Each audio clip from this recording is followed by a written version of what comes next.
Se os senhores me permitem um comentário econômico de uma atualidade, que volta à questão da hipergamia, né, da poliginia que a gente vem conversando aqui, do feminismo sistemático. Aquele menino como é o nome? Arthur Duval. Ele foi crucificado, ele foi cancelado pela única declaração sincera e verdadeira que eu já vi ele fazer na vida. Tudo mais que ele falou era mentira, bicho. Tudo que esse cara falou na vida era mentira. A única declaração verdadeira dele foi aquela. Inclusive é uma declaração cientificamente, que pode ser cientificamente determinada. Ele disse que elas são fáceis porque são pobres. É um fato que existem prostitutas. É um fato que mulheres fazem sexo por dinheiro. E é um fato que existe valor decrescente de dinheiro. Quanto mais dinheiro você tiver, menos o dinheiro vale para você, não é isso? Você faria coisas por $1 milhão que você nunca faria pelo segundo milhão, não é isso?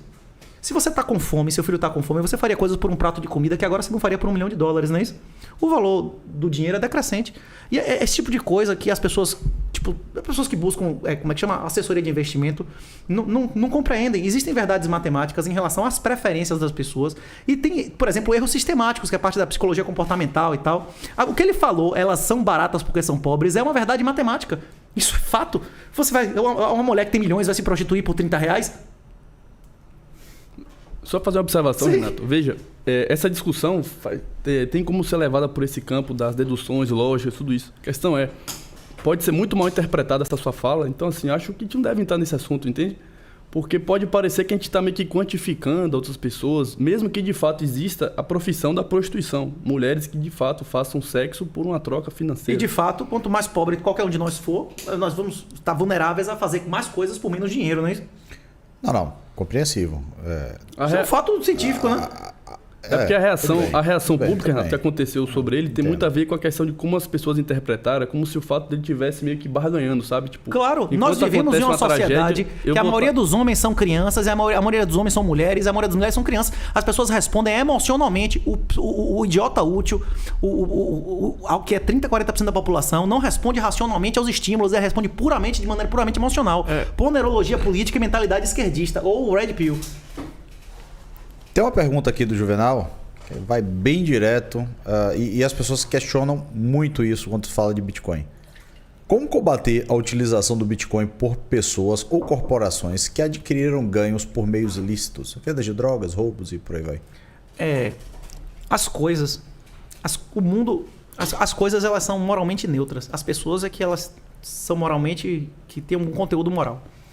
Como impedir que o fogo seja utilizado, que a roda seja utilizada por vagabundos, não é isso? Você não tem como impedir que nenhuma tecnologia seja utilizada por ninguém. Você não tem como impedir que nenhuma tecnologia seja utilizada por ninguém. A questão é que quem não utilizar o Bitcoin vai ser obliterado financeiramente. A questão é essa. Quem demorar mais de adotar o Bitcoin vai ser como aquela pessoa que demorou de adotar a energia elétrica. Tem pessoas hoje que vivem sem energia elétrica? Bem pouco. Foram destruídos financeiramente em relação ao resto da sociedade, não é isso? Pronto. Tem pessoas que não quiseram tocar em computador, eles foram obliterados no mercado de trabalho. Essa é uma tecnologia que vai mudar tudo em todas as áreas. Não existe como impedir que vagabundos utilizem nenhuma tecnologia. Inclusive, o dinheiro mais utilizado para tráfico de drogas, terrorismo e todos os crimes da história da humanidade é a Fiat. São as Fiats. Inclusive, o maior assassino da história da humanidade não é o crime privado, é o crime público. Os governos mataram 20 vezes mais do que o crime privado. Não há nada mais perigoso e mais assassino do que se dar poder político. Explica aí o que é Fiat. Fiat é a moeda fiduciária, a moeda do demônio de Goethe. Goethe. A moeda do demônio fiduciária. É o dinheiro normal, é o dólar, é o euro. Né? É o dinheiro que não tem fundamento e nem lastro em nada, que é lastreado em honestidade de político, que, como a gente já conversou aqui e demonstrou, vale menos do que a honra de um travesti da cadeia. Isso. Então, basicamente, o que as pessoas, quando entram nessa discussão, é como você dizer assim, bom, o Bitcoin é só uma ferramenta. É como você dizer assim, como é que você vai impedir que um traficante use moto, use uma mochila, use um tênis? É basicamente isso. Uma roda. Afinal de contas, eles já fazem a transação em dinheiro mesmo. Normalmente. E não impede. A moeda mais usada para crimes no mundo é o dólar americano. Porque é líquido e tal. Mas os governos mundiais, eles estão indo no sentido da CBDCs. A gente vive hoje uma guerra ao dinheiro. As pessoas, para ter menos liberdade, estão sofrendo restrições. Como no Canadá. Os caras fizeram primeiro no Canadá com empresas, com pessoas, ilegalmente, sem ordem judicial nem nada, que fizeram com a Rússia agora. Como a gente falou, o cara vai botando na cabecinha e vai empurrando. Não tem ombro. A cobra não tem ombro, né? Isso vai embora. O quê? Os caras, enquanto você for aceitando, ele vai empurrando, não vai até o final. Sim, é isso. É isso. As CBD6, a CBD6, a identidade única, eles vão, se nós permitirmos, eles vão obrigar logar com face e com identidade única para acessar a internet. As pessoas que não tiverem dinheiro e não tiverem iniciativa de buscar paraísos regulatórios e fiscais, eles vão ser mais escravos do que qualquer um já foi escravo na história da humanidade. O que vai acontecer nesse país dentro de 5, 10 anos é absurdo. Inclusive, as pessoas não têm noção do desastre demográfico que está tendo como consequência do feminismo. O Brasil é o país que tem menor fecundidade das Américas. Nenhum país nesse continente tem uma fecundidade menor que o Brasil. O Brasil, em 20 anos, vai ser mais velho que Portugal. Em 25 anos, o Brasil vai ser o país mais velho das Américas, que hoje é Cuba. Cuba tem metade do crime dos Estados Unidos. Por quê? Porque você já viu alguém virar saciseiro com 40 anos, estuprador com 50, o cara não tem mais ereção. É isso. Os vagabundos, você chega na delegacia, 90% das vítimas e dos vagabundos é entre 13 e 24 anos. O número dessas pessoas cai 5, 6% ao ano. O número de pessoas em idade de ser recrutada pelo crime está despencando. É exatamente por isso que o crime caiu. Não é porque o cabeça de piroca lá liberou arma. Não tem nada a ver com arma. Isso é uma coisa totalmente irrelevante. Os fatores relevantes estão sendo controle de monitoramento. Hoje, reconhecimento facial. Você não entra no metrô em Salvador sem passar no reconhecimento facial chinês. Já está prendendo como que um carnaval bombou de prender. Vai ter mais dentro de poucos anos. Você compra uma câmera na sua casa, do seu condomínio, a polícia... Inclusive, órgão de inteligência de outros países acessa aquela câmera sem nenhum tipo de autorização judicial. As empresas dão de boa, Master Key. Aí você vai ver lá que você concordou com isso quando você comprou o negócio. Então, vai ter mais câmera do que gente. Nós vamos viver um mundo totalitário que as pessoas vão ser mais escravas do que qualquer escravo já viveu. Se elas escolherem viver nesses infernos, né? Então, em 25 anos, está resolvido o problema da violência no Brasil? Como foi resolvido o problema da violência? Como foi resolvido o problema da violência em Cuba, não é isso? E como foi resolvido o problema da violência no Camboja, que não tinha mais dinheiro, ele matou um terço da população em 9 meses, não é isso? E quem levantasse a voz morria. Renato, desse jeito, né? Vamos destacar aqui um ponto que nós já discutimos aqui mais cedo. A violência privada, não a violência pública. Renato, aí você vai ver explodir a violência pública. Renato, você citou aí mais cedo o Hayek, o Caminho de Servidão, e foi colocado aqui também mais cedo a questão do livro do Bertrand de Juvenel, né? O Poder. Então, assim, um princípio que todos nós aqui concordamos é justamente que esses 3 blocos de poder, ou qualquer outro Estado nacional, ele tende sempre a concentrar mais poder sobre os próprios cidadãos, inclusive porque os meios tecnológicos estão se desenvolvendo nessa direção. Então, a gente pode apontar desde países, entre aspas, livres, né, como os Estados Unidos da América, ou até a China.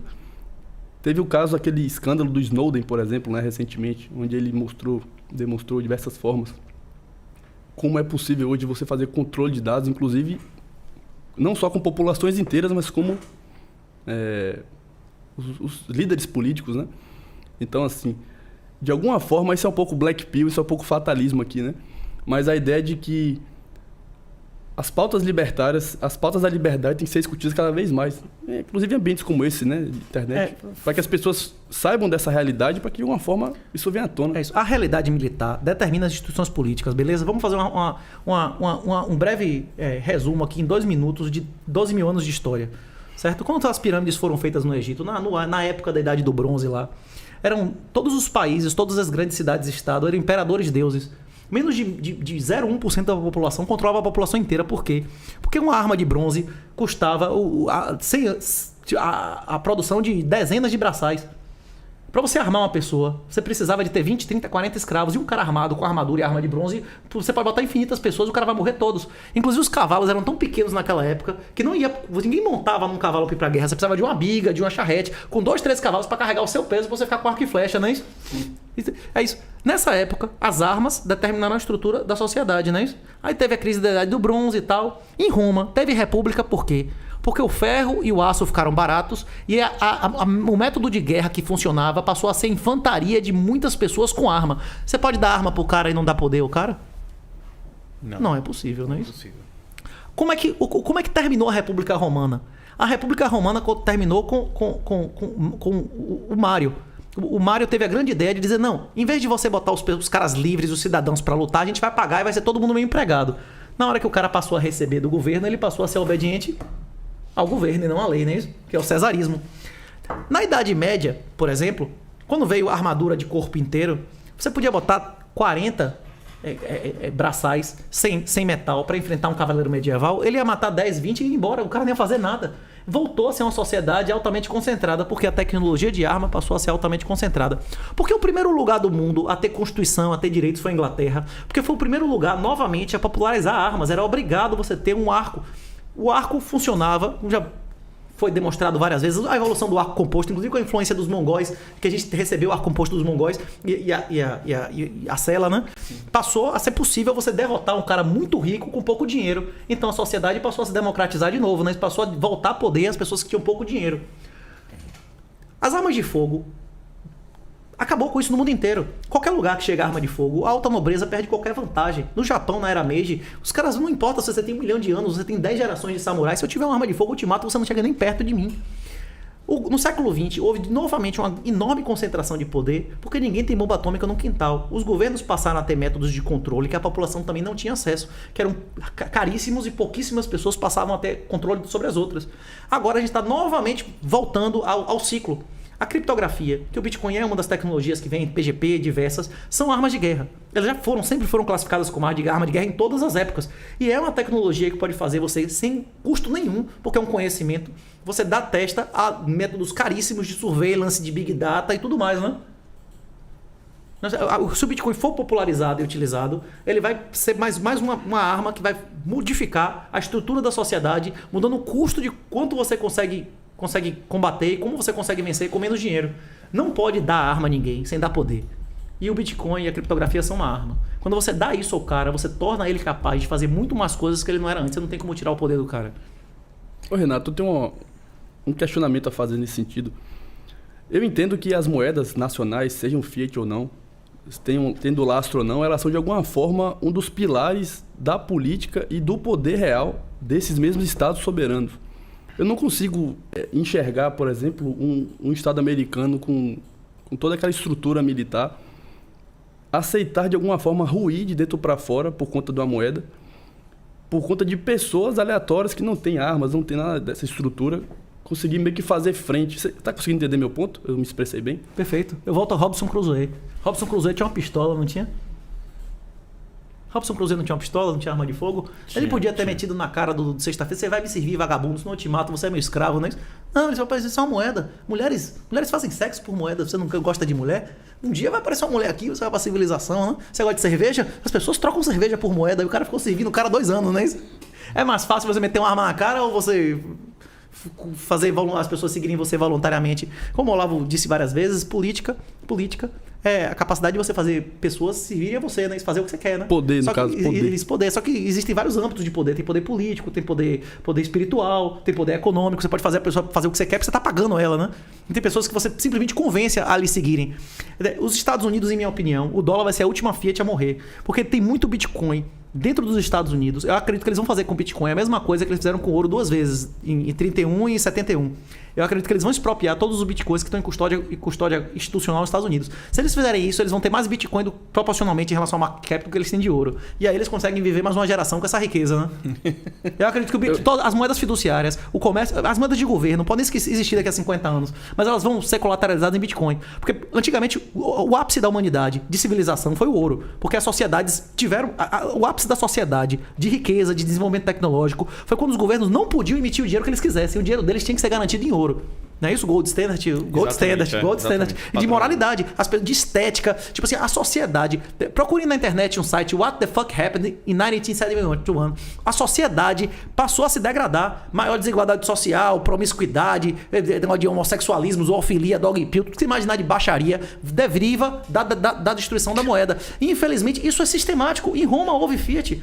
É o que eu falei aqui, na Esparta teve uma hora que a mulher podia engravidar, transar na frente do cara, se ele reclamasse, ele tomava pau. Renato, como hoje aqui. Se você chegar em sua casa, tiver um outro cara na sua cama, você tem direito de dar uns pau na mulher? Adulta, nem nada, zero, você não tem nenhum direito sobre o corpo de sua mulher.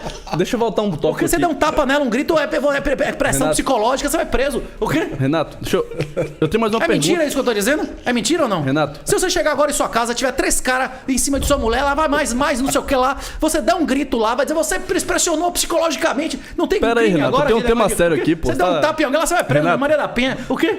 Essa pergunta é séria. O quê? Deixa eu falar. Sim, eu tô falando sério, é mentira o que eu tô dizendo. Tá dando risada. Deixa eu voltar aqui. Porque eu não tô convencido. Eu Você tenho tem mulher? Você tem mulher? Eu sou casado, não. Então não tem problema, tem nenhum, então não. Olha só.